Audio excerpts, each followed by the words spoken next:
Hello, welcome everybody. Welcome. We're just getting started here a little early, and we'll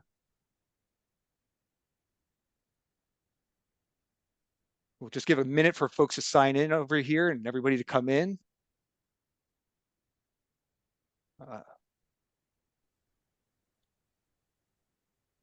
All right, hi Adam. Yay, we did it. Wow. I knew it was possible. Whoa, I look like Did I'm it. floating in space too. Yeah. All right.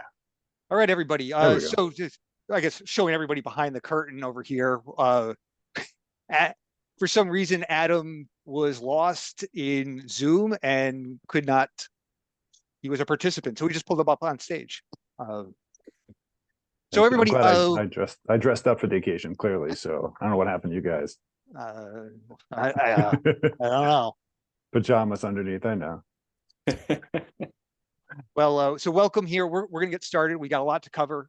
We're joined by Adam Holt from Asset Map and Chris Granger from fpPathfinder. For those of you that don't know, Chris really takes the lead in developing all of our guides at this point. And one of the big things that we've been seeing and hearing about is what's going to be going on with TCJA. Now, this isn't going to go into any of the politics about is it going to stay in line? Is it going to go away? What's happening? Like that's a whole separate conversation. But this is really about how do we as advisors talk with our clients about TCJA, what that means. And as soon as we start to go into this, it's going to highlight something really important. We as advisors have forgotten a lot of the rules that if the legislation continues as though this is all stuff that's going to happen, like legislatively come the end of 2025, these rules come into effect. And for many of us, we've completely forgotten about them. And planning strategies that were very common are all of a sudden going to become popular, and things that we're doing now become less popular. So at the very least, this is going to help us kind of get our head straight for TCJA, but also this is going to help us learn and get prepared for a lot of the conversations we're going to need to have with our clients, because they're going to be hearing about this in mainstream media very soon, if not already. So with that introduction, we are recording this. We will send this out. Chris is going to show two different checklists and guides that we have. We are giving those out to folks afterwards. Let's see, am I missing anything? No, I think that's good. Use chat, use Q&A. We like the feedback. It's going to help. If Zoom was working the way we hoped, Adam and I and Chris would have been more on the same page about what happens after I stop talking. But We'll figure it out. I think what I think works best would be if Chris, could you just talk a little bit about high level what's going on over here, and then we're going to pivot over and pull up Asset Map, and Adam's going to kind of walk through how we can use these guides, all this Tax and Job Cuts Act sunsetting conversation, how that actually shows up in Asset Map. And then we'll be able to talk about the conversations that can happen with clients. That sound good to everybody here? That's great with me. Yeah. All right. Yeah. Yeah. So thanks, Mike. As Mike said, I'm the guide creator here at fpPathfinder. And one of the things that we were thinking about, some months ago was, gosh, the sunset provisions coming up soon, end of 2025, it's going to go into effect. So starting January 1st, 2026, we go back to the old tax laws before the Tax Cuts and Jobs Act. And it was funny because when I was starting to think about it, I was like, there's got to be a guide or two in there that we could do to like prepare ourselves for how it looks now and what it might look like in the future, which that future is coming soon, right? Assuming there's not some type of law change between now and then. It is currently set to sunset at the end of 2025. And I was reminiscing on when I first got into this field, right? I was taking my CFP courses at Georgetown in 2015, and I was learning under the old tax laws, before Tax Cuts and Jobs Act was even a thing. But since we've been in this comfortable spot for how many years now? 7 years. Yeah. It's, I've forgotten a lot of the things that used to be the case under the tax law back then. And so as I started to do a before and after and compare things, I was like, gosh, there really are a lot of things I need to be thinking about so that when the sunset does occur, I'm prepared to know what I want to do beforehand and perhaps afterward. So we created 2 guides, and I'll share my screen to walk through them with you. So what you can see here, this is the TCJA Sunset Provision Comparison Guide. And you'll see on the left right here, if you just follow down, this is the current tax law. These are the current numbers in 2024. And what you see over here on the right-hand column are the 2017 tax numbers, so before Tax Cuts and Jobs Act, inflated to 2024. So these are in today's dollars, inflated to today's dollars using the 2017 numbers. Mm-hmm. And the idea here was just to be able to look from left to right and just be able to make observations. And they do hit you, right? You know, right off the bat, you start to notice, wow, so tax brackets themselves are jumping up, but it's not just the brackets, it's also the income ranges that are shrinking. Like the amount of money you can make in each range, income range is shrinking. So it takes less to even jump into the higher tax bracket, which is now going to be higher anyway, right? And so it's kind of like a double whammy effect. And, you know, interesting things about standard deduction, right? The standard deduction is currently here. It's going to be cut in half, although the personal exemptions are coming back. But personal exemptions are going to have those phase outs again, the PEP. There's also the Ps, right? The Ps limitations will be coming back. So if your income's too high, itemized deductions that you were enjoying taking might be phased out. You may not be able to take them to the full extent. The state and local taxes are currently capped at 10,000, but they're going to be unlimited. The amount of mortgage interest you can deduct is tied to acquisition debt to a value of 750,000, but it will revert back to 1 million. And as far as if I remember correctly, assuming I'm not missing something, I think it will no longer have to be tied to acquisition debt after the sunset provision, although maybe somebody can fact check that for me. Section 199A deduction up to 20% of QBI disappearing, child tax credit being cut in half, other dependent tax credit disappearing. AMT, this is the one that surprised me. Like, I haven't thought about AMT in a very long time because the number of people who were subject to alternative minimum tax after the Tax Cuts and Jobs Act utterly plummeted, right? I saw a statistic online one time, and I wish I could have found it before the webinar today, but the number of people who were subject to AMT after Tax Cuts and Jobs Act passed really fell off a cliff. But this is going to be another thing that we have to be thinking about after the sunset provision occurs. Like, which of our clients are going to be subject to AMT? What planning things do we need to be mindful of when we're thinking about that? And then, of course, another big one is the estate and gift tax lifetime exemption basically being cut in half as we move past the sunset provision. And then the checklist we made here, just high level, it really walks through. And I won't go into the weeds on this because I think there will be room for us today, Mike and Adam, to have a conversation about some of these points. But some of the general things to be thinking about: how your rates will change after the sunset provision. How do you have to review your budget and cash flow? If your take-home pay is going to be dropping, is that going to affect your savings goals? What about your retirement account contribution strategies? The whole debate between traditional and Roth, or perhaps Roth conversions, and how much do you convert, right? Do you push the envelope a little bit? There are pre-sunset planning issues on our checklist, things you could consider doing before the sunset occurs, and then post-sunset planning issues, things you can consider after the sunset occurs. So I think that's a good high-level point to stop right there. But just briefly, the reason we're doing this and the reason we're presenting this to you today is the end of 2025 is going to be here before we know it, right? And this is one of those things that we can start talking with proactively about with our clients about, right? It's one way to show them, like, hey, we are anticipating these upcoming tax law changes, which are not very far away. And we want to have a conversation with you now to maybe start thinking about some high-level concepts, like how might we shift gears with some of the things in our financial plan? What might we want to do now, and what might we want to do afterward to put yourself in a better position in your overall goals? And I think that's the biggest motivation here today. Is just we want to start that conversation with, the three of us panelists, but also with all of you who are attending today, to get this conversation started in a more proactive way. I think I'll stop there for now. Yeah. Yeah, there's no question that I think for all of us who are in the field that are helping clients, especially with fiduciary standards of bringing this up beforehand, there's plenty of resources, and I think it's a fantastic utility that you guys have created again.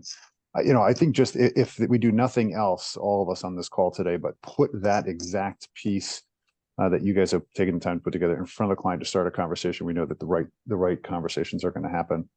Because you're bringing that before Google or some AI or some other competitor is doing that for your clients. And I think not alone for 25, Chris, the 2024 implications of taking action today and prioritizing potential conversions or moving assets off balance sheet or out of the estate are really going to be really important for us to get some leeway on, because it just doesn't happen very quickly. So I know that both of you guys are really familiar with this.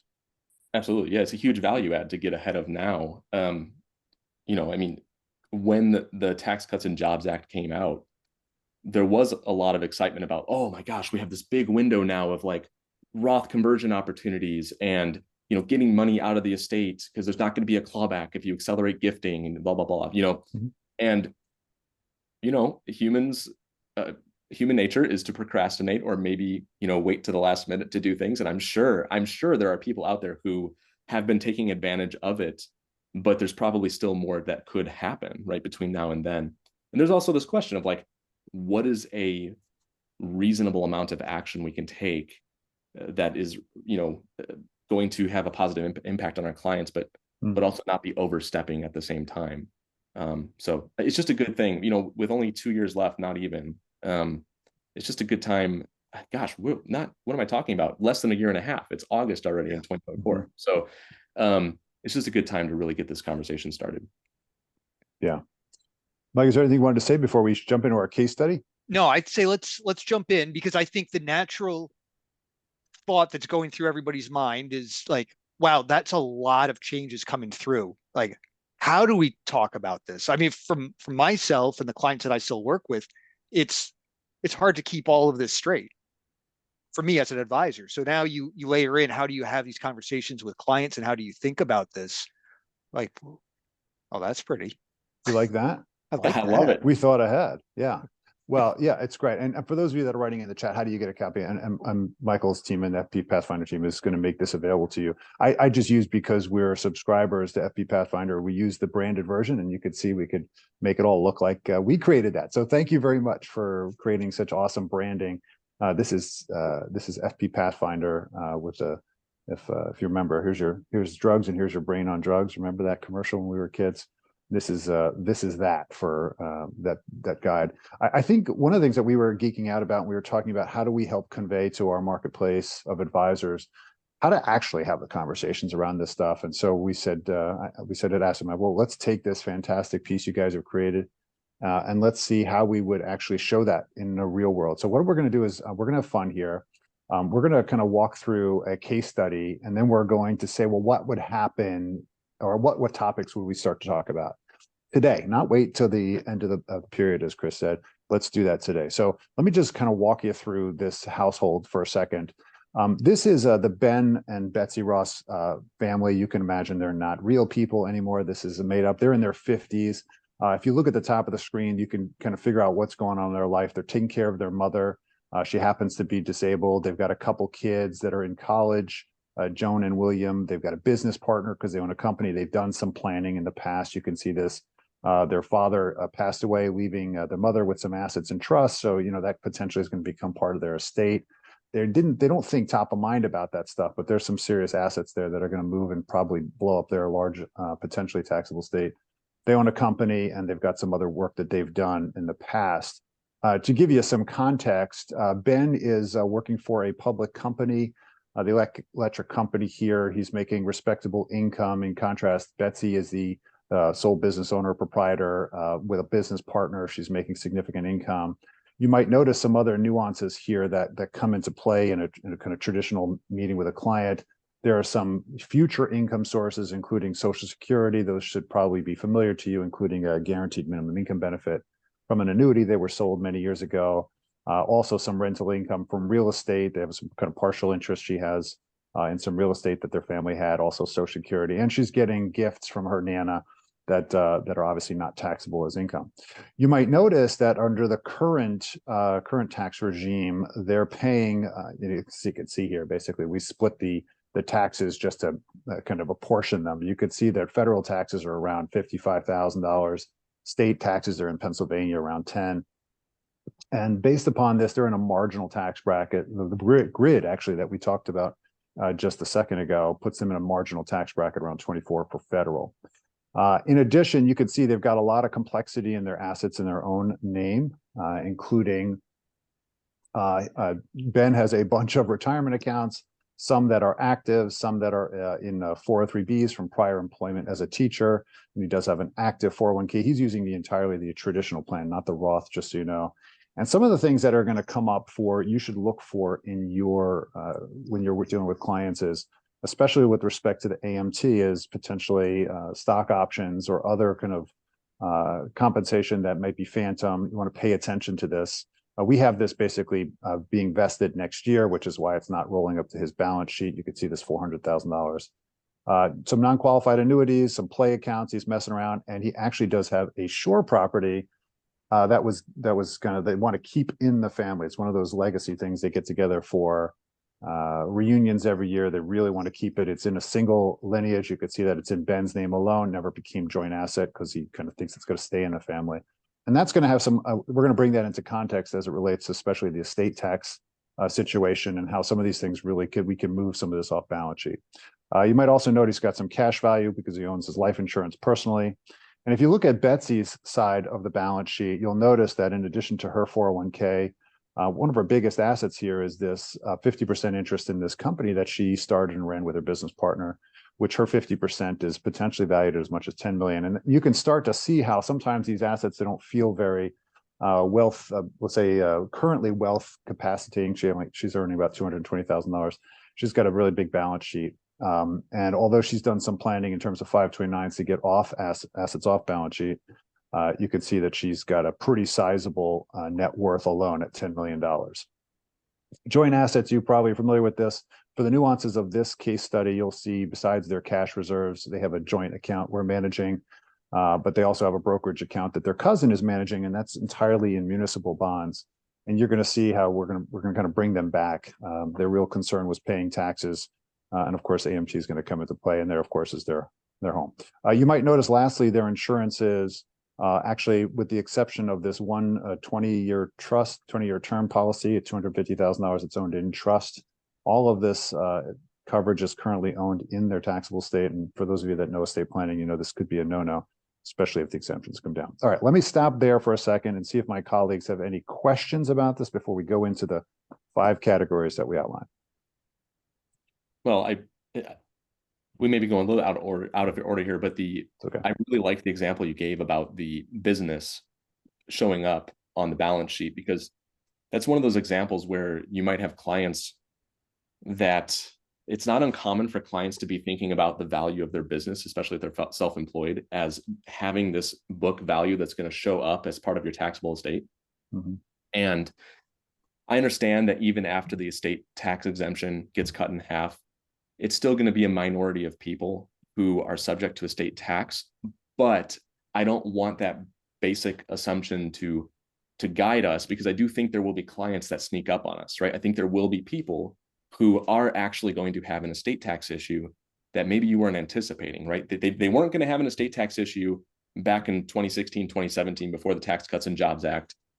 And then we had the Tax Cuts and Jobs Act come out, estate tax limitations doubled, and now they're really sitting comfortable, not even worrying a bit or losing sleep over it. But now we've had several years of strong market growth, and potentially there are people with businesses or farmland, whatever it might be, that could have this value that just isn't really being accounted for. And so I think it's interesting in this example to kind of get us thinking about this, right? How might we anticipate clients that we have that are going to maybe be an estate tax issue when the sunset occurs? So anyway, that's all I had. That's true.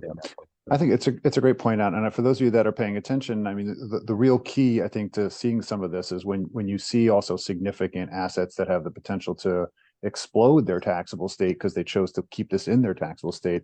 You know, they get focused on the fact that their net balance sheet shows about a $13 million estate. Whether that's a large or small number for your practice is not really important. The key is, can we notice the fact that, wow, there could be immediately, as of next year, another $5 million that becomes taxable within that number and just instantly pushes them over the limit. So I think the key is we need to have a singular full view of everything that's going on, not the least of which is we all know that sometimes these major wealth building effects like stock options, some of these public companies are just really moving, as well as real estate, the coveted real estate. We ran into a family. The family said, well, yeah, we have this $1 million property in the Hamptons. We looked on Zillow. It was $10 million because they don't look at Zillow, because the property was just that valuable. And they just didn't think about it because they didn't value it as 10 million. But the point is that we've run into families that really didn't think about this stuff. And I think it's going to be really important for us to bring this up beforehand. So let's jump into any other commentary, make some space. Oh, I mean, on the ISOs you just mentioned too, like even when looking at that, I'm just imagining sitting here with a client, right? I have their asset map on the table in front of me, and I have that comparison guide, right? The left and right that we just showed you, sunset provision comparison guide. And I'm looking at the ISOs and I'm like, gosh, after the sunset occurs, AMT is going to be a bigger issue. And when you exercise ISOs, that shows up as an AMT preference item, right? And so now maybe we start taking action now while AMT, the thresholds are much larger before the sunset provision occurs. So maybe there's less of an issue with AMT now. So maybe accelerating some of those. It's just the fact that I'm seeing an asset map in front of me and I have the comparison guide next to me, I could just immediately make observations and just my brain's already turning. Like I'm already thinking like, ooh, maybe we do something there, or maybe we do something there. And that's what makes me think about how you might strike up some of these conversations with the client. Well, one of the harder things, I appreciate what you're saying, and I think that is true. So one of the challenges for all of us is that we are in a knowledgeable role that has to educate someone who generally is not knowledgeable, maybe not even interested in the stuff we're talking about, which is why we exist in the first place. So one of the bigger challenges, as you all know we have, is how do we communicate the problem? And so one of the ways that we've been trying to do this, I just launched this into a draft mode, which basically enables me to make any edits in the asset map and then toggle them back and forth. So as an example, this is what the asset map currently looks like. I'm paying specific attention here to the federal taxes. We basically modeled this after the sunset and said, what is the implication to them? All things stay the same. And you can see they push up actually into the 33% marginal bracket. It means they're spending an extra $12,000 a year cumulatively on federal taxes alone. What are the types of things that we might do to mitigate that so that you're not surprised when this happens? Well, a couple of things we could consider doing is we could, we've got a couple, I think we had about $25,000 before we hit the next bracket in 2024 to stay within the 24% tax brackets. We could actually consider doing some Roth IRA conversions. And so one way for us to approach this is I just took I think $25,000 and I moved it from Ben's IRA to his Roth IRA. We tend to say, well, I don't know what the tax bracket's going to be in the future. And you're right, we don't even know what interest rates are or when mortality is going to be. But I think for those of us that are mindful, not just of the planning with respect, especially to 10-year stretch out, and of course, the beneficiary implications. I mean, think about it this way. If you inherit your father's IRA, God forbid, that's going to happen at one point for most of us. Does it matter whether you get a Roth or a traditional? I think it probably does. But think about it even further. Does it matter what state I live in? If I live in New York City, if I live in California and I'm in a high income tax bracket, does it matter if I received an inherited IRA versus a Roth inherited IRA? It definitely does. Okay, think about that. We're not talking about that. So making a decision to potentially use up our lower marginal rate today before that sunsets could make a humongous impact, even if you're in the same tax brackets in retirement, or even where your kids are going to be. So I think this is a fantastic planning technique. We should be talking about it more. If you didn't want to do that, I kind of said, well, maybe over in Betsy's 401k, maybe we'll just set up, we'll make all our new contributions in 2024 to a Roth instead of a traditional 401k. Let's bring that idea to the table. Maybe I can also manage the assets that are 401k now, if I didn't already. But the point is that bringing those ideas to the table, I think, are going to be really important. For those of you on the call, you should know your marginal bracket and your next thresholds. Go look at that sheet that they put together at fpPathfinder and see where you stand and say, maybe I should be doing some backdoors for the Roth IRA. So really important. Chris? Yeah, I was just going to comment on the Roth. I think that's going to be, for most people, that's going to be the thing, probably the most common agenda item that's being brought up is like, hey, we're in these lower brackets. lower actual brackets as well as lower, greater income ranges that we could fill up before going to the next bracket. Do we take advantage of some Roth conversions during this time? And I've heard mixed things on this in terms of opinions. So some folks, advisors, will be quite aggressive and say, you know, we should capitalize on this opportunity and be aggressive with Roth conversions on one end of the spectrum. And then on the other end of the spectrum, some advisors may say, you know, I'm not so sure my client's situation is going to change all that much depending on their situation. So, you know, do we need to be as aggressive with Roth conversions? And, you know, what if the sunset doesn't happen, right? Like, are we shooting ourselves in the foot by over converting things? And then we just find out that the tax brackets don't end up going back up, right? Yeah. I mean, I have thoughts on that. I'm curious to hear some of your high level thoughts on that too, Adam. Like, how would you approach that with a client if they're, you know, if you're concerned about it, or if they're concerned about it, taking action with that element of uncertainty?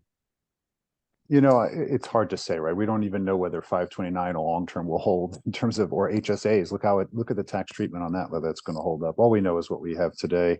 I got to be honest with you. I'm in the last 10 years, I'm in the highest income tax bracket, and I Roth every single thing I can, because my commitment to myself is recognizing I would rather have tax-free, no one telling me I have to take it. And when I can take it, I like choice. And if I've learned anything from my highest income clients, one thing they appreciate more than anything else is the choicefulness from where to take your assets. Nothing quite will be able to allow you to control your tax bracket in retirement like having tax-free assets. And I think that's where people get too hung up. I have too many clients that wound up retiring with these mega IRAs, traditional IRAs, recognizing they're giving 30-some% back to the government. And they're saying, why didn't we do it? Well, we didn't have the capacity to convert like we do, I think, in today's market. We didn't have 401ks with Roth. So I think getting enough money into them always felt de minimis. And we're like, gosh, it's going to kill you to convert at your current tax rate. I think this is an opportunity. I wouldn't say it's a windfall, but I think you got to pick up the phone and you got to make this call. For what it's worth, Chris, I actually just put the link to the actual piece that you guys created, and I actually dropped it into the notes here. So when I go back to the client and I bring this up in front of them, I could just jump right to that PDF too. So thanks for making that hyperlink. Mike, did you have a comment? Yeah, I was going to say on the Roth aspect too, like, you know, I think another part we could put in this conversation with the client is that Roth is more than just a tax arbitrage question, right? And you hinted at it with the flexibility, right? Like, Roth IRA qualified withdrawals do not affect your AGI. They do not affect your modified adjusted gross income. They do not affect the provisional income calculation that determines what the extent to your Social Security benefits are taxed. They do not affect your Medicare Part B or Part B premiums or introduce IRMA surcharges. You don't have to be mentally accounting for taxes you withhold from it. They're one of the best assets you can leave to your heirs. And so that's usually my response to someone who says, what if this doesn't work out in terms of a tax arbitrage play? My response is usually, I understand your point, but let's not discount all of the other benefits that also come with a Roth conversion that you could almost say serve as a backstop in case the tax arbitrage doesn't end up being exactly as you had hoped it panned out. You can almost view it as like a call option, right? Gives you flexibility. Yeah, absolutely. Let's talk briefly about the SALT first, for example. And as you mentioned quite accurately, Chris, the SALT provisions allowing us to take property taxes and state taxes as a deduction. You know, one of the ways to try to indicate that, I basically just highlighted here for the client. I said, listen, I'm just looking at this in a vacuum. So I just changed the fact that state taxes come into play because I wanted to talk about it. And I just basically made this a secondary draft. So I just literally, oh, by the way, I did this in 15 minutes. So this is not a complicated thing. I literally just said, okay, I want to talk about current SALT. And I want to bring your attention to this thing that's turning pink. If you see it, hopefully on your screen, is that we also have these property taxes that are, you know, significant, $9,500 in property taxes we put here as a liability. And then the beach house alone. So you've got a significant number of potential. Now, granted, there are phase outs, so we have to pay attention to that. These guys are making around 350,000 joint filing together. So, we have to pay attention, go back to the cheat sheet and say, okay, are we going to be phased out from some of these things? But I think the important aspect of this, especially with a low mortgage, is that might actually have the effectiveness of dropping their taxes. So it's not a foregone conclusion. That's why you need to do the math. You need to work with a CPA, or obviously there's some great tools out there. We all know Holistic Plan's doing a great job of really premising this conversation. But I think the key for us is to say we should be intentional and mindful of how this is going to affect ultimate tax implication. Okay. That's the least exciting of that one. Let's talk a little bit about AMT. And I think there's some interesting things to consider here. You might notice, if you can see it, I can see it on my screen, but there were a couple of flags that came up for me on AMT. Maybe you can see more, but we're going to talk about these. If you do see more, just throw them in the chat. Make sure we talk about them. These ISOs that Chris mentioned is going to come in as income potentially in a single year. They may or may not be capital actually to pay for the effective taxes we maybe get levied against. And of course, for a lot of clients that I should say a lot, a good number of clients still have large municipal holdings. I don't have transparency into this portfolio, but that might be a great reason for me to ask my clients, listen, what is your cousin doing here over on the muni portfolio? You don't want to move to me. How is this going to be affected by AMT? Have you talked to him about it? Do I need to offset? Do I need to find other, let's say, offsets in some measure to compensate for this? Do I need to talk to your accountant? Be a resource here, because I think there's too many people that have assets they don't tell you about, and they just assume you don't need to know, it's not relevant. I don't understand why, because they just don't know what to ask. And I think it's important for us to be inquisitive here and ask good questions about AMT. Chris? No, I agree with you. I don't have much more to say on that. I think it's just re-emphasizing the importance of getting a head start on the AMT thing, because I think this is going to be something that really sneaks up on advisors, especially people who have entered the industry during the Tax Cuts and Jobs Act. It's like a tongue twister. Yeah. They may not be used. May not be used to clients having an AMT liability, and so it's just something to be mindful of and get on top of.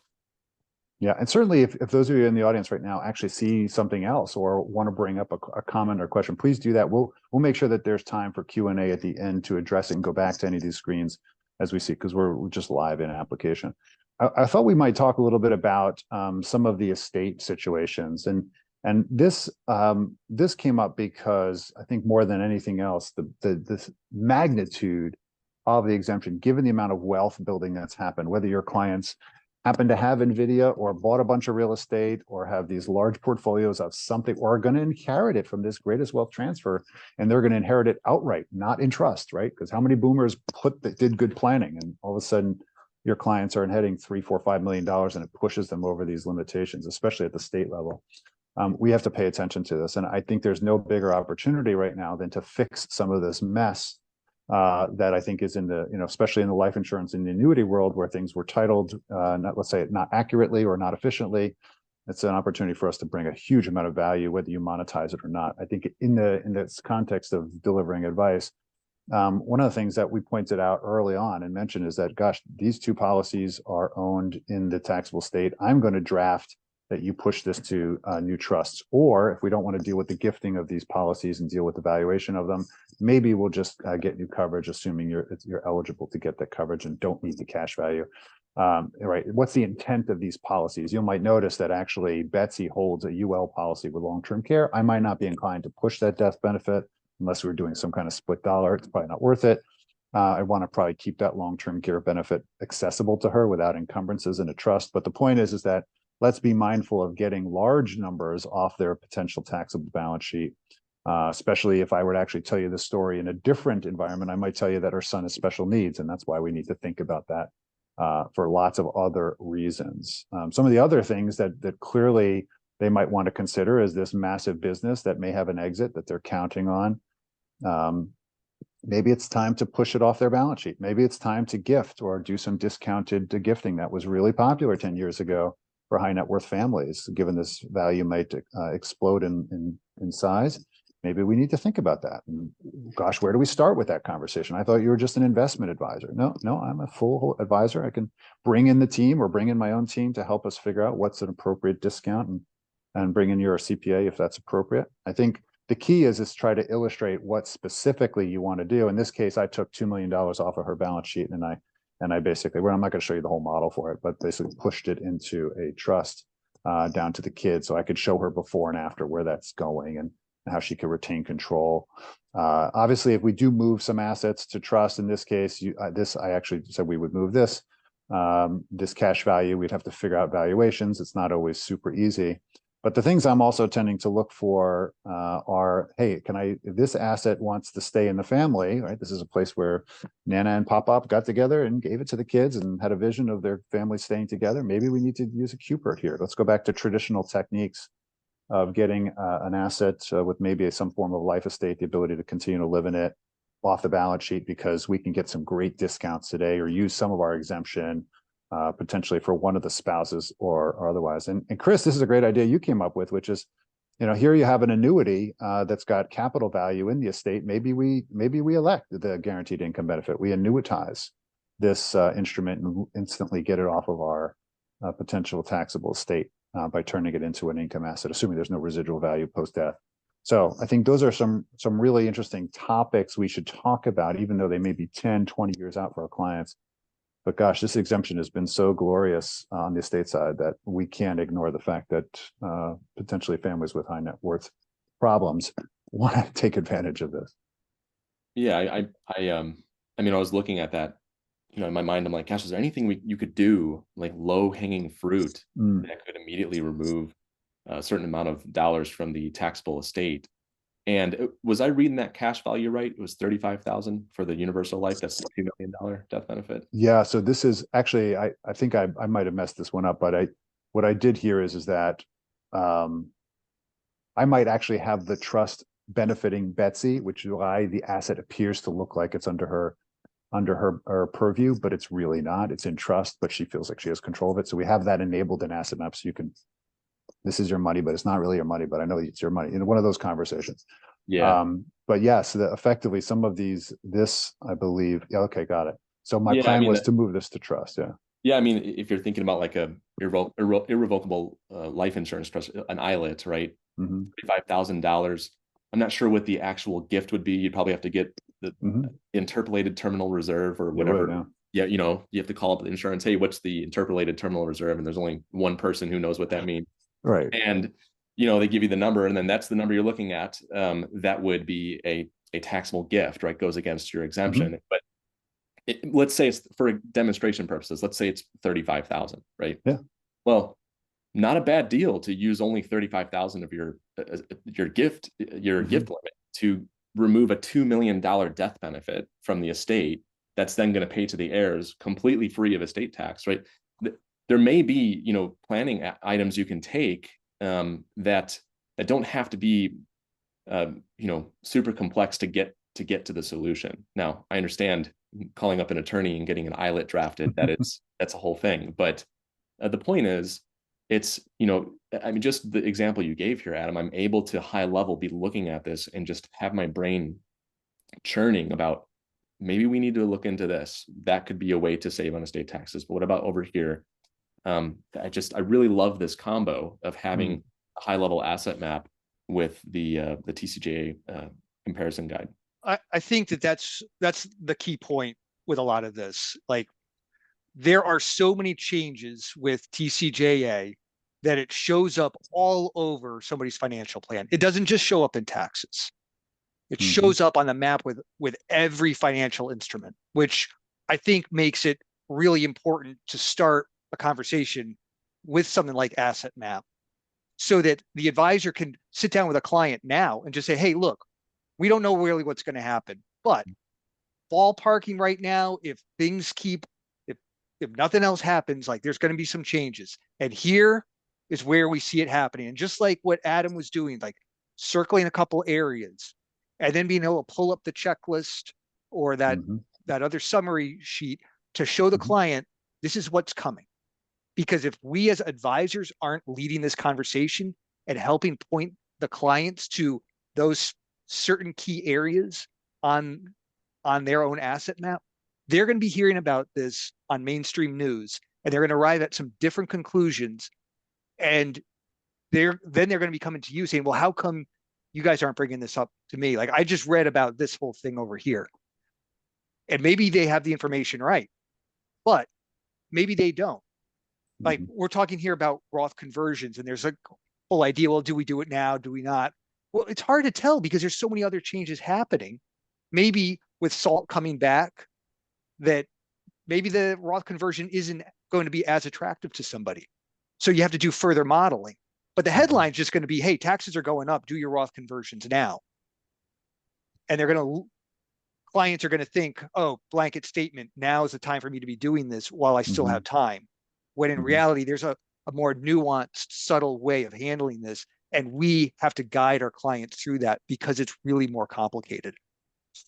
Oh yeah, I think we're going to run into a lot of, look, everybody's talking about fiduciary and DOL and with however you hold yourself out to be these days. I think the clients expect that you're acting in their best interest. That's why they're paying you, which I don't think that they thought, two things about it when they hired you, right? So the bottom line is that you're either bringing ideas to the table, or they are. And I think that the key to being a fiduciary or just a suitable advisor is you've got to bring these ideas to their table. That's why they're paying you. They don't know what questions to ask. So I think it's really important we get on this and actually bring it up this year to show that you're actually thinking ahead, right? I know the turn is coming.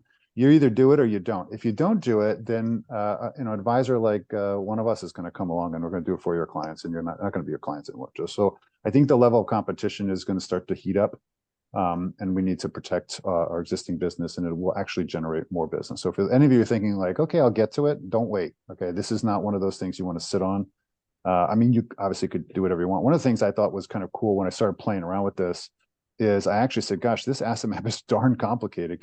Can we just start simplifying this financial closet? Can we just start throwing out the sweaters that don't fit? And I started playing around with this, and I said, gosh, I think I'd get rid of half these accounts. I would consolidate these accounts. I would get rid of this like silly mismanaged money here. I would kind of just take the opportunity to take idle capital like this old CD and reinvest it in a way that's actually going to serve them. And wound up at the end of the day, I wound up creating another $500,000 of assets that were just sitting idly in old 401ks and IRAs for this client, that I made it worth it, because that's what tends to happen when you approach it with a holistic view, right? We just find more ways to serve people. And at the end of the day, it winds up serving us in the form of fixing stuff that's broken. And we get paid by doing that. And I think that's an important aspect for us to think, what's in it for you? Not just being a fiduciary, a best interested advisor. It's actually growing your business in the right way by serving people. And I think that's what we wanted to elicit to you, give you resources to go do that, and that we know we all win together. So I think with that, why don't we go to our chat and see outstanding questions that we have.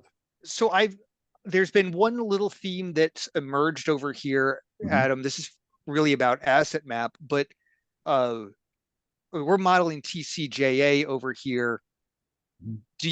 How do you view modeling other like proposed legislation that's coming out? There's the American Housing and Economic Mobility Act of 2024. Do you see much of that happening? What's your position on more like proposed legislation? Yeah, I would say that I'm generally ignorant to proposed legislation because I only deal with what I do know. And I don't, that's just my own context of it. I think one of the things that I start out in the estate planning world, you can understand why we came up with Asset Map 20 years ago, just to help people figure out what the heck that financial closet looked like. And one of the challenges we were always dealing with is the estate tax exemption going to change every year? What's going on there? What's the tax rate? And we just basically, I think, pulled our hair out trying to plan around the government, what they were going to do, especially coming into this political football year. I think everybody's going to be happy not to have to actually go on the record of making a decision to raise taxes in 2025. So I fear that we could actually see a sunsetting of this thing. And I didn't do it, they did it, right? So I'll tell you, with respect to any planning, I'm telling my clients that it's going to happen. It's going to sunset. That's my own personal opinion, but we all know what's that worth? Nothing. It's worth nothing. There's 300 other million people that are going to vote on that one. So I think we don't really, Asset Map has not spent a lot of time modeling what you saw today, at least from me. And it's singly from Adam Holt, was my own knowledge of looking at their map, knowing this client or who it used to be, and trying to communicate some things, not everything, trying to communicate some things we can do that just make good sense. And that was my point in the beginning, is to try to educate. And I think that's the challenge for all of us. Let's start educating people as much as possible to show them that we're a resource looking out for them. We're not going to get everything right, but it's going to be way better than if we do nothing. And so I think that's the key. Hopefully that was a political non-answer. I'm sorry to do that to you. But that's where I am. I don't know. Do you have an opinion on that, Michael? Well, I'm with you from fpPathfinder standpoint. I think we've only modeled out proposed legislation once, and it was because it was really gnarly. And I forget, was it Biden, some proposed Biden or Trump stuff that was coming through, but it was like, it was dominating the conversation out there. And so we were getting a lot of questions about, well, if this stuff changes, like, should we be doing anything now? Like, what's going to change? What are the conversation talking points I should have with a client?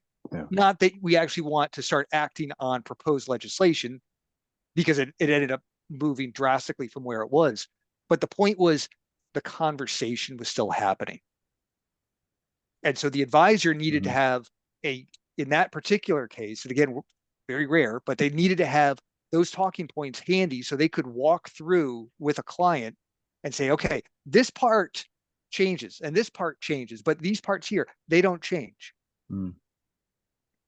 But ultimately, to your point, and what we've seen is that the proposed legislation, what actually gets finalized, is drastically different. And so we don't spend a lot of time even digging into our own guides until that legislation's signed into law. Yeah. And look, you have so many resources at fpPathfinder that I think there's no way I think any advisor is going to stay on top of this unless that's their full-time job. And then creating these visuals that we've used for years to just force intelligent conversations and hopefully intentional action, I think is really a great testament to what you guys have created. And I think for most of us that have ADD, whether it's learned or inherited, that's attention deficit for those that you don't know. I think our clients are basically asking for us to simplify it to them. We'll stay technical, but simplify. So great stuff you guys have done. Now, Adam, you've got the checklist up there. I think it's the second tab on the right. I do, yeah. Can you pull that this one up? This one? Yeah. Or the digital one? Yeah, this one here. So we haven't really gone through this too much, but this highlights a lot of what Chris was talking about. Like, if you have this kind of financial instrument, consider doing X. Consider looking into this. So for advisors here thinking about how do we start these kinds of conversations with the clients, one thing that we're seeing and we're talking to advisors about is saying, take a version of this, not the asset map version, but you can put your own logo on the upper right corner, brand it to match your colors, and send this to your clients and say, hey, we're working on this. We're doing the research. We know TCJA is coming through and that this is going to happen. Like, they're sunsetting. And we're looking at this stuff. You can see here, there's a couple of sample ideas that we're already looking at and mindful of. If you're interested, or if you're answering yes to many of these boxes, which some of you will be, please reach out, give us a call. We need to be meeting with you. And don't worry, we're going to be talking about this at our annual client review meeting, or we at least go through it. So you're here at least showing the advisor or your clients that you're thinking about this stuff and that it's complicated and they can't do it alone and it's nuanced.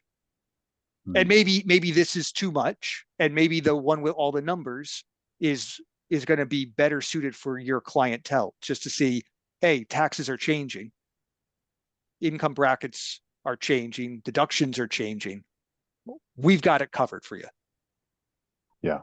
And I think what's really cool, actually, I realized this when I went in here to play with this, the ability to send this out digitally to their laptop and customize this was really cool. I happen to have mine connected to Wealthbox in the same turn. I happen to have this household connected to Wealthbox as well. So, when you think about utilities of all of us trying to save time and like, can I get to the information really fast when I need it?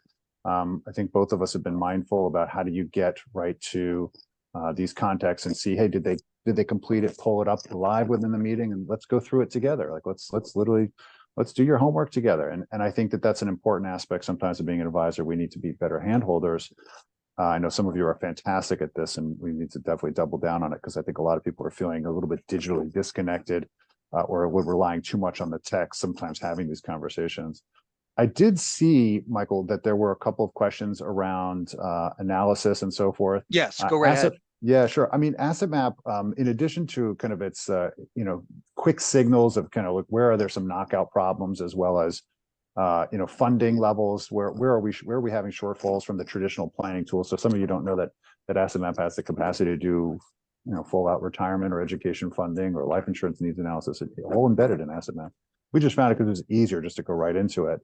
With respect to estate planning, we allow the advisors to choose all the tax rates associated with the situation, and try to say, okay, we're going to have to discount these mathematical models relative to tax lost. So we do not currently do a tax, the current act that's actually sunsetting. I'm not even trying to say the acronym anymore. We allow the advisor to really control that based upon your jurisdiction. So the key is to try to illustrate the problem, and not to get stuck a tad in the math. One of the reasons why we tend to be relatively visual and not so mathematical is because we want to force the conversation. So in that regard, we don't allow modeling. What you saw today was me literally going in there and saying, okay, what would their taxes be at certain ages? And then I just typed it in. So that is the kind of we're all about speed these days. But I will tell you that there are some really interesting innovations that we're focusing on with respect to, where's the money going? Just to kind of share this came out recently. We're playing with this idea of, can I show a balance sheet at death? If we lost Benjamin, where's the money going? Where are the assets going to go based upon beneficiary designation? And one of the things you start to see in a view like this is that of Ben's assets, we want to basically be able to say who's taking over these assets. Is that intentional? Does that really serve us? Does it make sense for the 403B to go to my daughter? I don't know. Let's talk about that. So I think you're going to see us focus more on conversations around intentionality. And I think if you're using these two tools together, it is really, really powerful. You can fill up many meetings, I think, just talking about this stuff. Yeah. All right. Well, we're kind of coming to a close over here. Are there any other questions people have? Drop them in the chat. And otherwise, I think we're at the end over here. The end. Or we could just keep going, but well, we have a habit of that. We could nerd out. Everybody has a meeting on the next hour, I'm sure. Yeah. Back to back. No, right. Listen, let me thank you. Thanks, guys, for this great work you're doing. I appreciate it. We look forward to sharing it with our community. And for those of you that are interested in learning more, you obviously know how to find us. Clearly, follow-up links on the Asset Map side. I'll leave it to you to close this, Chris. Yeah, well, that was great. Thank you so much as well. And this was a lot of fun. I really enjoyed it. All right. Thanks, everybody. So as a reminder, we're going to send out those two checklists, the checklist and that summary guide. And this recording is going to come out as well. And so you'll get that in the next day or two. All right. Thanks so much, everybody. Thanks, everybody. All right. Take care. See you guys.